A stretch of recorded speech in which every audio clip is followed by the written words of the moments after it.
ಎಲ್ಲರಿಗೂ ನಮಸ್ಕಾರ ವೀಕ್ಷಕರೇ. ರಾಶಿ ಚಕ್ರದಲ್ಲಿ ಅತಿ ಹೆಚ್ಚು ಸಹನೆ ಮತ್ತು ಪರಿಶ್ರಮ ಇರುವ ರಾಶಿ ಯಾವುದಾದರೂ ಇದ್ದರೆ ಅದು ಮಕರ ರಾಶಿ ಮಾತ್ರ. ಆದರೆ ಕಳೆದ 7.5 ವರ್ಷಗಳಿಂದ ನೀವು ನಡೆದ ದಾರಿ ಹೂವಿನ ಹಾಸಿಗೆ ಆಗಿರಲಿಲ್ಲ, ಅದು ಮುಳ್ಳಿನ ಹಾದಿ. ಕಳೆದ ಕೆಲವು ವರ್ಷಗಳಿಂದ ನೀವು ತಿರುಗಿ ನೋಡಿ, ನೀವು ಯಾರಿಗೆ ಒಳ್ಳೆಯದು ಮಾಡಲು ಹೋದರೂ ಕೂಡ ಅವರೇ ನಿಮಗೆ ವಿಷವನ್ನು ಉಣಿಸುತ್ತಿದ್ದಾರೆ. ನಿಮ್ಮ ಪ್ರಾಮಾಣಿಕತೆಯನ್ನು ಜನ ದಡ್ಡತನ ಎಂದು ಕರೆದರು. ಕುಟುಂಬಕ್ಕಾಗಿ, ಮಕ್ಕಳಿಗಾಗಿ ಅಥವಾ ಪ್ರೀತಿಸಿದಂಥವರಿಗಾಗಿ ನೀವು ನಿಮ್ಮ ಆಸೆಗಳನ್ನು ಕೊಂದಿದ್ದೀರಾ, ತ್ಯಾಗ ಮಾಡಿದ್ದೀರಾ. ಆದರೆ ಬದಲಾಗಿ ನಿಮಗೆ ಸಿಕ್ಕಿದ್ದು ಏನು? ಕೇವಲ ಅವಮಾನ, ಸಾಲ ಮತ್ತು ಒಂಟಿತನ. ನಾನು ಎಷ್ಟೇ ಕಷ್ಟಪಟ್ಟರೂ ದೈವ ನನ್ನ ಕೈ ಹಿಡಿಯಲಿಲ್ಲವಲ್ಲ ಎನ್ನುವಂತಹ ಕೊರಗು. ದೇವರನ್ನೇ ಪ್ರಶ್ನಿಸಿದಂತಹ ದಿನಗಳಿರಬಹುದು. ರಾತ್ರಿ ಹೊತ್ತು ದಿಂಬಿನಲ್ಲಿ ಮುಖ ಇಟ್ಟು ಮಲಗಿ ಅತಿ ಹೆಚ್ಚು ಅತ್ತವರು ನೀವೇ ಇರಬಹುದು.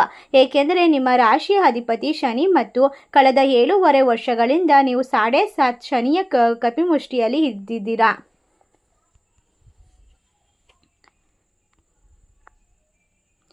ಕಳೆದ 7 ವರ್ಷಗಳಿಂದ ನೀವು 7.5 ಶನಿಯ ಮುಷ್ಟಿಯಲ್ಲಿ ಬೆಂದು ಹೋಗಿದ್ದೀರಾ. ಕೆಲಸ ಹೋಯಿತು, ಬಿಸ್ನೆಸ್ ಲಾಸ್ ಆಯಿತು, ಆರೋಗ್ಯ ಕೆಟ್ಟಿತು. ಆದರೆ ಮಕರ ರಾಶಿಯವರೇ, ಎದೆ ಮುಟ್ಟಿಕೊಂಡು ಹೇಳುತ್ತೇನೆ ಕೇಳಿ. ಕತ್ತಲೆ ಎಷ್ಟೇ ದಟ್ಟವಾಗಿದ್ದರೂ ಸೂರ್ಯ ಹುಟ್ಟೋದನ್ನು ತಡೆಯೋದಕ್ಕೆ ಯಾರಿಂದಲೂ ಸಾಧ್ಯವಿಲ್ಲ. ಹೌದು, 2026 ನಿಮ್ಮ ಪಾಲಿಗೆ ಯುಗಾದಿ ಕಳೆದ ನಂತರ ಕರ್ಮಫಲ ಸಿಗುವಂತಹ ವರ್ಷ. 7.5 ಶನಿಯು ನಿಮ್ಮನ್ನು ಬಿಟ್ಟು ಹೋಗುವಂತಹ ಅಂತಿಮ ಹಂತವಿದು. ಶನಿ ಮಹಾತ್ಮ ಹೋಗುವಾಗ ಬರಿಗೈಯಲ್ಲಿ ಹೋಗಲ್ಲ.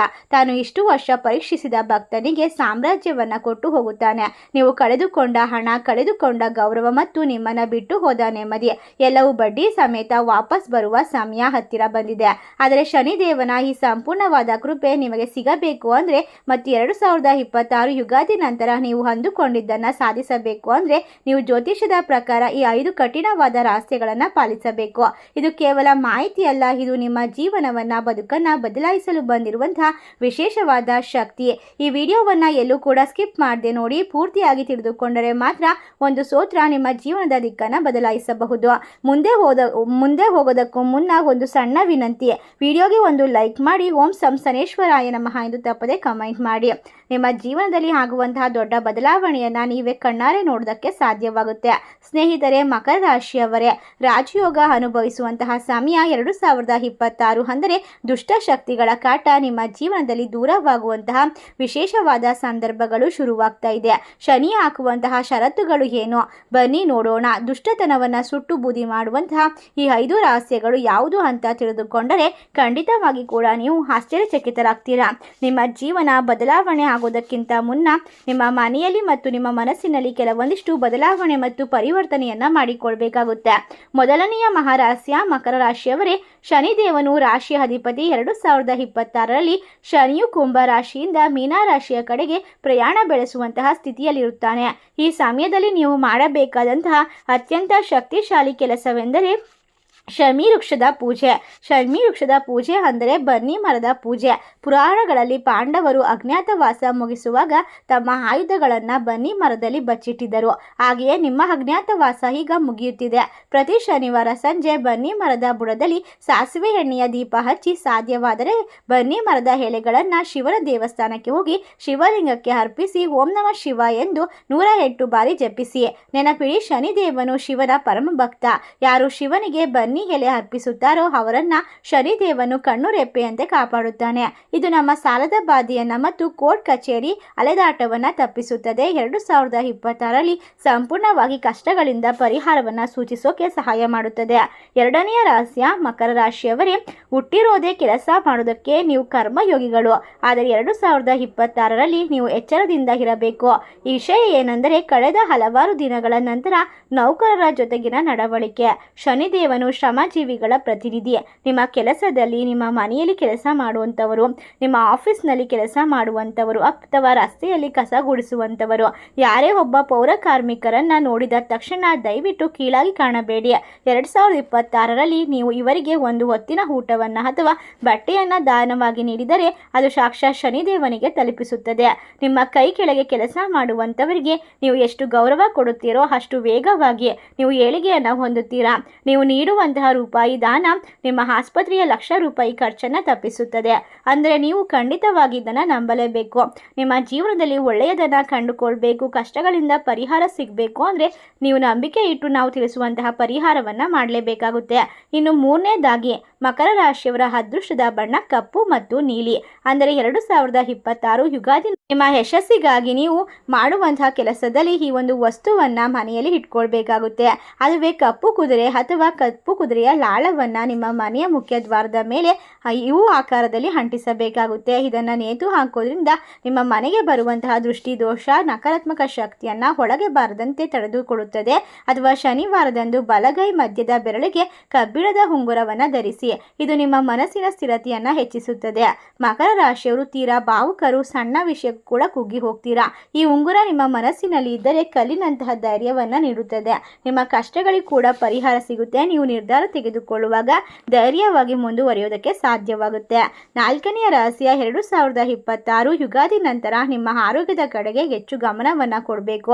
ವಿಶೇಷವಾಗಿ ಮೊಣಕಾಲು ಮತ್ತು ಮೂಳೆಗಳಿಗೆ ಸಂಬಂಧಿಸಿದಂತಹ ಸಮಸ್ಯೆಗಳು ಬಂದು ಹೋಗಬಹುದು. ಇದಕ್ಕೆ ರಾಮಬಾಣ ಅಂದರೆ ದಶರಥ ಕೃತ ಶನಿ ಸ್ತೋತ್ರ. ಪ್ರತಿ ಶನಿವಾರ ಸಂಜೆ ಮನೆಯಲ್ಲಿ ದೀಪ ಹಚ್ಚಿ ದಶರಥ ಮಹಾರಾಜನು ಶನಿಯನ್ನು ಒಲಿಸಿಕೊಳ್ಳಲು ಹಾಡಿದಂತಹ ಈ ಸ್ತೋತ್ರವನ್ನು ಕೇಳಿ ಅಥವಾ ಪಠಿಸಿ. ಯಾರು ಈ ಸ್ತೋತ್ರವನ್ನು ಭಕ್ತಿಯಿಂದ ಹೇಳುತ್ತಾರೋ ಅಂಥವರ ಶರೀರವನ್ನು ಯಾವ ನೋವುಗಳು ಬಾಧಿಸೋದಿಲ್ಲ. ಸ್ವಂತ ಶನಿದೇವರೇ ವರ ನೀಡುತ್ತಾನೆ. ನಿಮ್ಮ ಔಷಧಿ ಖರ್ಚು ಕಡಿಮೆಯಾಗಬೇಕು ಎಂದರೆ ಖಂಡಿತವಾಗಿ ಈ ಸ್ತೋತ್ರವನ್ನು ನಿಮ್ಮ ಜೀವನದಲ್ಲಿ ಒಂದು ಭಾಗವಾಗಿ ಮಾಡಿಕೊಳ್ಬೇಕು. ಇದರಿಂದ ಆರೋಗ್ಯ ಅಭಿವೃದ್ಧಿಯಾಗುತ್ತದೆ. ನಾವು ಏನೇ ಸಂಪಾದನೆ ಮಾಡಿದರೂ ಕೂಡ ಆರೋಗ್ಯಕ್ಕೆ ಮತ್ತು ನಮ್ಮ ಸಂತೋಷಕ್ಕೆ, ನಮ್ಮ ನೆಮ್ಮದಿಗೋಸ್ಕರ. ಆರೋಗ್ಯವೇ ಉತ್ತಮವಾಗಿಲ್ಲ ಅಂದರೆ ನೀವು ಎಷ್ಟೇ ಸಂಪಾದನೆ ಮಾಡಿದರೂ ಕೂಡ ವ್ಯರ್ಥವಾಗುತ್ತದೆ. ಅದಕ್ಕಾಗಿ ಮೊದಲಿಗೆ ಆರೋಗ್ಯವೇ ಭಾಗ್ಯ. ನಾವು ತಿಳಿಸಿರುವಂತಹ ಈ ಸಣ್ಣ ಪರಿಹಾರವನ್ನು ಮಾಡಿ. ಐದನೇದು ಮತ್ತು ಅತಿ ಮುಖ್ಯವಾದ ರಹಸ್ಯ ಅಂದರೆ ಸ್ನೇಹಿತರೆ, ಮಕರ ರಾಶಿಯವರ ದೊಡ್ಡ ಶತ್ರುವೇ ಅತಿಯಾದ ಯೋಚನೆ. ನಡೆದದ್ದನ್ನೇ ನೆನಪಿಸಿಕೊಂಡು ಕೊರಗೋದು ನಿಮ್ಮ ಸ್ವಭಾವ. 2026ರಲ್ಲಿ ನೀವು ಗೆಲ್ಲಬೇಕು ಅಂದರೆ ನಿನ್ನೆಗಳ ಬಗ್ಗೆ ಯೋಚಿಸೋದನ್ನು ಬಿಟ್ಟು ನಾಳೆಗಳ ಬಗ್ಗೆ ಕೆಲಸ ಮಾಡಿ. ಶನಿವಾರದಂದು ಯಾರ ಹತ್ತಿರವೂ ಸುಳ್ಳು ಹೇಳಬೇಡಿ, ಮೋಸ ಮಾಡಬೇಡಿ ಮತ್ತು ಮುಖ್ಯವಾಗಿ ಶನಿವಾರದಂದು ಎಣ್ಣೆ ಸ್ನಾನ ಮಾಡಿ ಕಾಗೆಗಳಿಗೆ ಅನ್ನದಾನವನ್ನು ಮಾಡಿ. ಹೀಗೆ ಮಾಡೋದ್ರಿಂದ ನಿಮ್ಮ ಪೂರ್ವಜರ ಸ್ವರೂಪ ಎಂದು ನಂಬಲಾಗುತ್ತದೆ. ಹಾಗೆ ಬಂದು ನೀವು ಇಟ್ಟಂತಹ ಹಣ್ಣವನ್ನು ಮುಟ್ಟಿ ಹೋದರೆ ನಿಮ್ಮ ಪಿತೃಗಳ ಆಶೀರ್ವಾದ ನಿಮಗೆ ಸಿಕ್ಕಂತೆ. ಪಿತೃಗಳ ಆಶೀರ್ವಾದ ಇದ್ದರೆ ಎಂಥದ್ದೇ ಶಾಪವಿದ್ದರೂ ಅದು ನಿಮ್ಮನ್ನು ಮುಟ್ಟೋದಿಲ್ಲ. 2026ರಲ್ಲಿ ನೀವು ಮಣ್ಣು ಮುಟ್ಟಿದರೂ ಕೂಡ ಚಿನ್ನವಾಗುವ ಯೋಗ ಬರಬೇಕೆಂದು ನೀವು ಅಂದುಕೊಂಡರೆ ಕಾಗೆಗಳಿಗೆ ಮತ್ತು ಮುಖ ಪ್ರಾಣಿಗಳಿಗೆ ಆಹಾರ ನೀಡುವುದನ್ನು ಮರಿಬೇಡಿ. ಮಕರ ರಾಶಿಯವರೇ ಎದ್ದೇಳಿ, 2026 ನಿಮಗಾಗಿ ಕಾಯುತ್ತಿದೆ. ನಿಮ್ಮ ಸೋಲುಗಳೇ ನಿಮ್ಮ ಗೆಲುವಿನ ಮೆಟ್ಟಿಲುಗಳು. ಇಷ್ಟು ದಿನ ಇದ್ದಂತಹ ಕಷ್ಟಗಳು ಕಣ್ಮರೆಯಾಗುತ್ತದೆ. ನೀವು ಮಾಡುವಂತಹ ಪ್ರತಿಯೊಂದು ಕಾರ್ಯದಲ್ಲೂ ಕೂಡ ಜಯ, ಯಶಸ್ಸು ಸಿಗುತ್ತದೆ. ಇಷ್ಟು ದಿನ ಹಲವಾರು ಜನರು ನಿಮ್ಮನ್ನು ಹಾಡಿಕೊಂಡಿರಬಹುದು, ಇವನ ಕತೆ ಮುಗೀತಿ ಎಂದು ಟೀಕಿಸಿರಬಹುದು. ಆದರೆ ಈಗ ಆಟ ಬದಲಾಗುವಂತಹ ಸಮಯ. ಶನಿ ಮಹಾತ್ಮ ನಿಮ್ಮನ್ನು ಬೂದಿಯಿಂದ ಎಬ್ಬಿಸಿ ಚಿನ್ನದಂತೆ ಹೊಳೆಯುವಂತೆ ಮಾಡುತ್ತಿದ್ದಾನೆ. ಮೇಲೆ ಎದ್ದೇಳಿ ಮತ್ತು ನಾವು ಹೇಳಿದಂತಹ ಪ್ರತಿಯೊಂದು ಕಾರ್ಯವನ್ನು ಕೂಡ ಶ್ರದ್ಧಾ, ಭಕ್ತಿ ಮತ್ತು ರಹಸ್ಯದಿಂದ ಮಾಡಿ. ಈ ಒಂದು ಕೆಲಸವನ್ನು ಮಾಡಬೇಕಾದ್ರೆ ಸ್ವಂತದವರಿಗೂ ಕೂಡ ಹೇಳೋದನ್ನು ಮಾಡಬೇಡಿ. ನೀವು ಸಾಕಷ್ಟು ಮೌನದಿಂದ ಈ ಕೆಲಸಗಳನ್ನು ನಿರ್ವಹಿಸಿದಾಗ ಫಲ ಅನ್ನೋದು ಹೆಚ್ಚಾಗಿ ಸಿಗ್ತಾ ಹೋಗುತ್ತೆ. ಧರ್ಮದ ದಾರಿಯಲ್ಲಿ ನಡೆಯೋದರಿಂದ, ಪ್ರಾಮಾಣಿಕವಾಗಿ ಪ್ರಯತ್ನ ಮಾಡೋದ್ರಿಂದ ಆ ಭಗವಂತನ ಆಶೀರ್ವಾದ ಖಂಡಿತವಾಗಿ ಸದಾ ಸಿಗುತ್ತದೆ. ನಿಮ್ಮ ಜೀವನದಲ್ಲಿ ಇರ್ತಕ್ಕಂತಹ ನಾನಾ ರೀತಿಯ ಕಷ್ಟಗಳು, ತೊಂದರೆಗಳು, ಸಾಲಬಾಧೆಗಳು ಕರಗಿ ಹೋಗುತ್ತದೆ. ನಿಮ್ಮ ಮನೆಯಲ್ಲಿ ಸದಾ ಸಂತೋಷ, ಸುಖ, ಶಾಂತಿ, ನೆಮ್ಮದಿ ನೆಲೆಸಿರುತ್ತದೆ. ಒಟ್ಟಾರೆಯಾಗಿ ಈ ಸಂದರ್ಭದಲ್ಲಿ ನಿಮ್ಮ ಜೀವನದಲ್ಲಿ ಅಂದುಕೊಂಡಂತಹ ಮಟ್ಟಕ್ಕೆ ವಿಶೇಷವಾಗಿ ತಲುಪಬೇಕಂದ್ರೆ ಈ ಸಣ್ಣ ಪುಟ್ಟ ಪರಿಹಾರ ತಂತ್ರವನ್ನು ಅನುಸರಿಸೋದನ್ನು ಮರಿಬೇಡಿ. ನಿಮ್ಮ ಜೀವನ ಈಗ ದೊಡ್ಡ ಮಟ್ಟದ ಯಶಸ್ಸಿಗೆ ಕಾದು ಕುಳಿತಿರುವಂತಹ ಅದ್ಭುತವಾದ ಸಮಯ. ಇದನ್ನು ಸಂಪೂರ್ಣವಾಗಿ ಸದುಪಯೋಗ ಪಡಿಸಿಕೊಳ್ಳಿ. ಯುಗಾದಿ ಹಬ್ಬದ ನಂತರ ನಿಮ್ಮ ಜೀವನದಲ್ಲಿ, ನಿಮ್ಮ ಮನೆಯಲ್ಲಿ ಯಾವಾಗಲೂ ಕೂಡ ಒಳ್ಳೆಯದೇ ನಡೆಯುತ್ತದೆ. ಇದನ್ನು ನಂಬಿ ಮತ್ತು ನಿಮ್ಮ ಕಾರ್ಯದಲ್ಲಿ ನೀವು ಶ್ರದ್ಧೆಯಿಂದ ಇರಿ ಅಂತ ಹೇಳ್ತಾ, ಈ ವಿಶೇಷವಾದ ಮಾಹಿತಿ ನಿಮಗೆಲ್ಲ ಇಷ್ಟವಾಗಿದ್ರೆ ನಿಮ್ಮ ಫ್ರೆಂಡ್ಸ್ ಆ್ಯಂಡ್ ಫ್ಯಾಮಿಲಿಗೆ ಶೇರ್ ಮಾಡಿ. ನಮ್ಮ ಚಾನಲ್ಗೆ ಸಬ್ಸ್ಕ್ರೈಬ್ ಮಾಡಿ. ಸರ್ವೇ ಜನ ಸುಖಿನೋ ಭವಂತು. ಧನ್ಯವಾದಗಳು.